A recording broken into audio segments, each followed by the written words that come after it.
And we are back with our daily Bible reading, March 13th, morning reading, Deuteronomy chapter 21.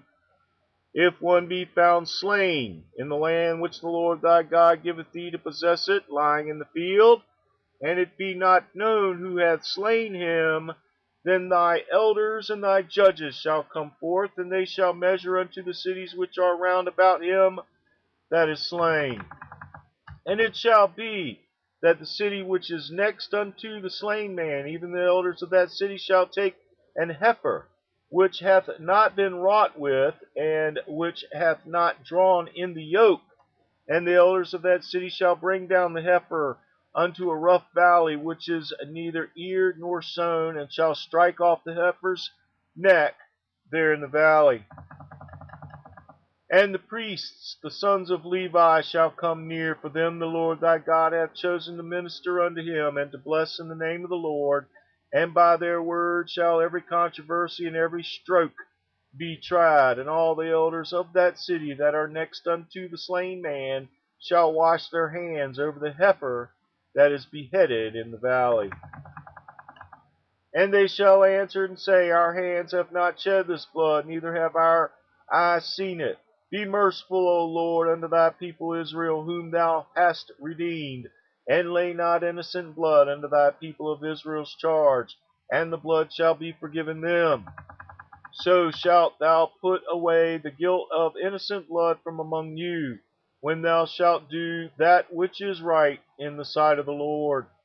When thou goest forth to war against thine enemies, and the Lord thy God hath delivered them into thine hands, and thou hast taken them captive, and seest among the captive a beautiful woman, and hast a desire unto her, that thou wouldest have her to thy wife, then thou shalt bring her home to thine house, and she shall shave her head, and pare her nails.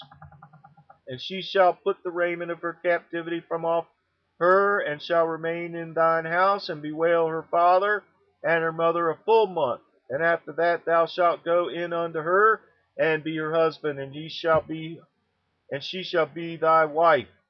And it shall be, if thou have no delight in her, then thou shalt let her go whither she will, but thou shalt not sell her at all for money. That shall not make merchandise of her, because thou hast humbled her.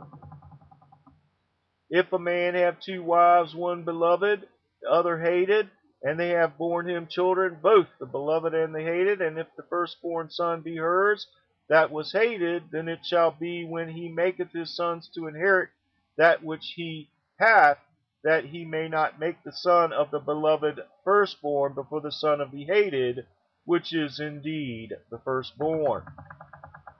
But he shall acknowledge the son of the hated for the firstborn by giving him a double portion of all that he hath, for he is beginning of his strength. The right of the firstborn is his. If a man have a stubborn and rebellious son, which will not obey the voice of his father or the voice of his mother, and that when they have chastised him will not hearken unto them, then shall his father and his mother lay hold on him, and bring him out unto the elders of his city, and unto the gate of his place. And they shall say unto the elders of this city, This our son is stubborn and rebellious. He will not obey our voice. He is a glutton and a drunkard. And all the men of his city shall stone him with stones, that he die. So shalt thou put evil away from among you, and all Israel shall hear and fear. And if a man have committed a sin worthy of death, and he be put to death, and thou hang him on a tree, his body shall not remain all night upon the tree, but thou shalt in any wise bury him that day. For he that is hanged is accursed of God, that thy land be not defiled, which the Lord thy God giveth thee for an inheritance. The word of the Lord.